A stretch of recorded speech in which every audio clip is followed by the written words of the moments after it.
ჟენევაში გაეროს ადამიანის უფლებათა საბჭოს 58 სესიის ფარგლებში ორმხრივი შეხვედრები გრძელდება. საქართველოს საგარეო საქმეთა მინისტრი უკვე შეხვდა გაეროს ადამიანის უფლებათა საბჭოს პრეზიდენტს, ასევე შეხვედრა გაიმართება უფლებათა დაცვის უმაღლეს კომისართან. სალომე ქოქიაშვილი შემოგვიერთდება დეტალებით. ახლა აღია ეთერში სალომე გისმენთ. დიახ, გაეროს ადამიანის უფლებათა საბჭოს რიგით 58 სესიის ფარგლებში ჩვენ ამ დღეებში ვსაუბრობდით, რომ ძალიან ბევრი სტუმარია ჩამოსული ჟენევაში და შესაბამისად ეს ფორმატი ამავდროულად იძლევა ორმხრივი შეხვედრების გამართვის საშუალებას კოლეგა მინისტრებს შორის. და რამდენიმე წუთის წინ მაკაბოჭორიშვილს ჰქონდა შესაძლებლობა, რომ კიდევ ერთი შეხვედრა გაემართა უნგრეთის საგარეო საქმეთა მინისტრთან და ჩვენი ქვეყნის მეგობართან პიტერ სიარტოსთან და მიმოეხილა ის საკითხები, რომლებიც ახლა არის უნგრეთისა და საქართველოს საერთო დღის წესრიგში, მათ შორის როგორც ორმხრივი ურთიერთობების თვალსაზრისით, ისე საერთაშორისო ველზე პოზიციონირების თვალსაზრისით, იცით რომ ასევე დაგეგმილი არის უნგრეთ-საქართველოს მთავრობათ შორის საბჭოს შეხვედრა, რომელიც ცოტა ხანში სწორედ უნგრეთის დედაქალაქში უნდა გაიმართოს. კიდევ ერთი შეხვედრა მაკაბოჭორიშვილს საგარეო საქმეთა მინისტრს ჰქონდა სლოვაკ კოლეგასთან და სლოვაკეთიც არის სწორედ იმ ქვეყნების რიგში, რომელიცაც ძალიან მჭიდრო ახლო პარტნიორული ურთიერთობები აქვს საქართველოსთან. ამავდროულად ხაზგასასმელია ისიც, რომ სწორედ უნგრეთი და სლოვაკეთი იყენებენ ვეტოს უფლებას ევროპულ საბჭოში, მაშინ როდესაც საქმე შეეხება საქართველოს და ჩვენი ქვეყნის ცალკეული მაღალჩინოსნების სანქცირების საკითხს. შესაბამისად ორმხრივი ურთიერთობები იყო მიმოხილული ორივე შეხვედრის მნიშვნელოვან დღის წესრიგში, ისევე როგორც საერთაშორისო ველზე ქვეყნების პოზიციონირება და შემდგომი თანამშრომლობა. გარდა ამისა, დღეს ქვეყნის პირველ დიპლომატს ჰქონდა შეხვედრა ასევე ადამიანის უფლებათა საბჭოს პრეზიდენტთან, რომელზეც რა თქმა უნდა აქცენტირებული იყო საქართველოსა და გაერთიანებული ერების ორგანიზაციის შორის არსებული ურთიერთობების მრავალი ასპექტი, თუმცა ძირითადად მაინც რა თქმა უნდა საუბარი ამ კონკრეტულ შეხვედრაზე შეეხებოდა ოკუპირებულ ტერიტორიებზე არსებულ ვითარებას. იცით რომ საქართველოს აქვს დეკლარირებული პოზიცია იმასთან დაკავშირებით, რომ ის აუცილებლად აღიდგენს ტერიტორიულ მთლიანობას, თუმცა აუცილებლად გააკეთებს ამას მშვიდობიანი გზით, რასაც ჩვენს ქვეყანას ძალიან სჭირდება პარტნიორების და მეგობრების დახმარება.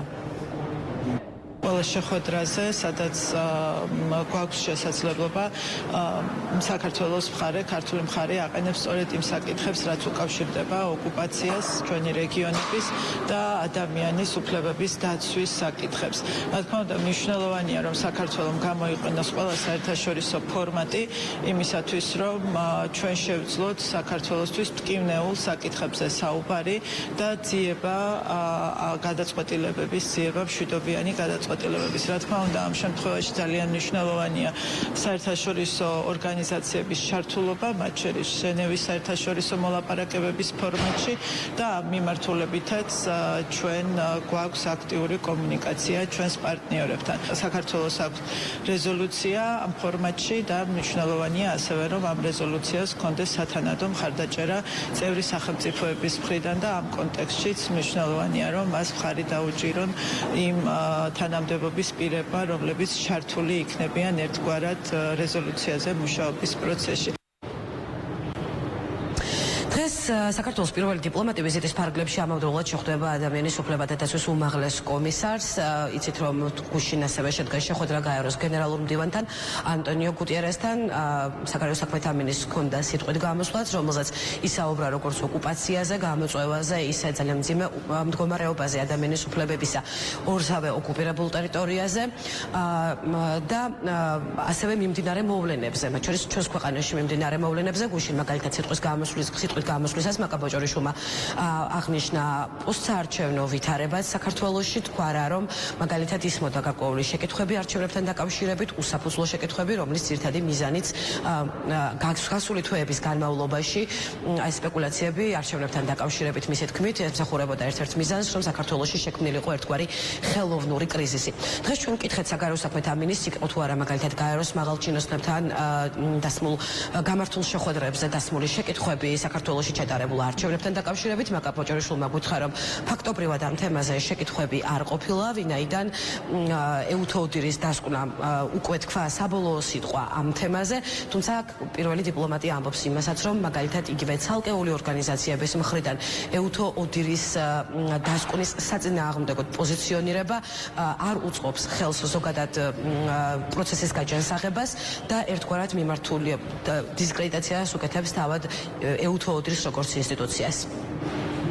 ჩვენ შეხვედრებს იმისთვისაც ვიყენებთ, რომ ჩვენს პარტნიორებს ამ ადამიანებს ჰქონდეთ სწორი წარმოდგენები იმ პროცესებთან დაკავშირებით, რაც საქართველოში მიმდინარეობს, განსაკუთრებით არჩევნებთან დაკავშირებულ სპეკულაციებზე. სიმართლე რომ გითხრათ, ჩვენ არ მოგვისმენია არავისგან, რომ მათ კითხვის ნიშნები აქვთ საქართველოში ჩატარებული საპარლამენტო არჩევნების ლეგიტიმაციასთან დაკავშირებით. რა თქმა უნდა, მნიშვნელოვანია, რომ გაგრძელდეს თანამშრომლობა ჩვენს პარტნიორებთან, მნიშვნელოვანია ასევე გაგრძელდეს დიალოგი ყველა იმ საკითხთან დაკავშირებით, რაც დგას სხვადასხვა ფორმატებში, სხვადასხვა ორგანიზაციებთან თუ ქვეყნებთან ურთიერთობების დღის წესრიგში და კიდევ ერთხელ ყველა შეხვედრაზე, რაც იქნა ქართული მხრიდან და ასევე პარტნიორების მხრიდან გაჟღერებული, ეს არის საჭიროება დიალოგის. შეხვედრები ასამბლეა უბრალოდ სესია გრძელდება გაეროს ადამიანის უფლებათა საბჭოს 58 შეხვედრისა გრძელდება ორმხრივი შეხვედრებიც როგორც გვეკითხარით საქართველოს საგარეო საქმეთა მინისტრის წესრიგში კიდევ რამოდენიმე შეხვედრა აქვს დაგეგმილი მათ შორის გაეროს ადამიანის უფლებათა დაცვის უმაღლეს კომისართან. მადლობთ სალმა ქოქიაშვილი საუბრობდა ჟენევიდან.